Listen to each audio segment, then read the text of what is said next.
কুড়িগ্রামের রৌমারী সীমান্তে পুশিনের ঘটনায় 4 রাউন্ড গুলি চালিয়েছে বিএসএফ। এ সময় সীমান্তে বাংলাদেশের সীমান্তরক্ষী বাহিনী বিজিবির সঙ্গে স্থানীয়রাও পাহারা দিতে অবস্থান নিয়েছেন বলে জানা গেছে। মঙ্গলবার ভোরে উপজেলার রৌমারী সদর ইউনিয়নের বড়াইবাড়ি সীমান্ত এলাকায় এ ঘটনা ঘটে।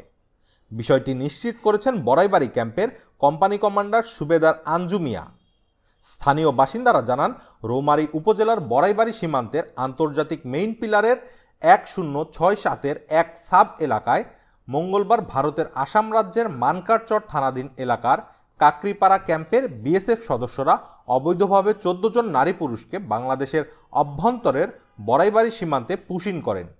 পরে পুশ ইন হওয়া ভারতীয় নাগরিকদের সীমান্তের শূন্যরেখায় বিজিবি নিয়ে গেলে বিএসএফ অকথ্য ভাষায় গালাগালি করে 4 রাউন্ড গুলি চালায়।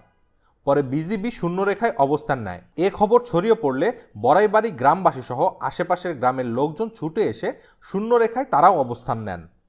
এ বিষয়ে সুবেদার আঞ্জু মিয়া বলেন, আজ ভোরে ভারতের বিএসএফ অবৈধভাবে ভারতীয় 14 জন নাগরিককে কাঁটাতারের গেট খুলে বাংলাদেশের অভ্যন্তরে ঠেলে পাঠিয়ে দেয়।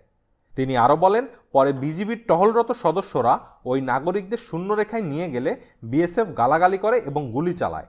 সীমান্তের ওপারে রাস্তার নিচে অসংখ্য বিএসএফ সদস্য অবস্থান নিয়েছে। রিপোর্টার্স 24, ঢাকা।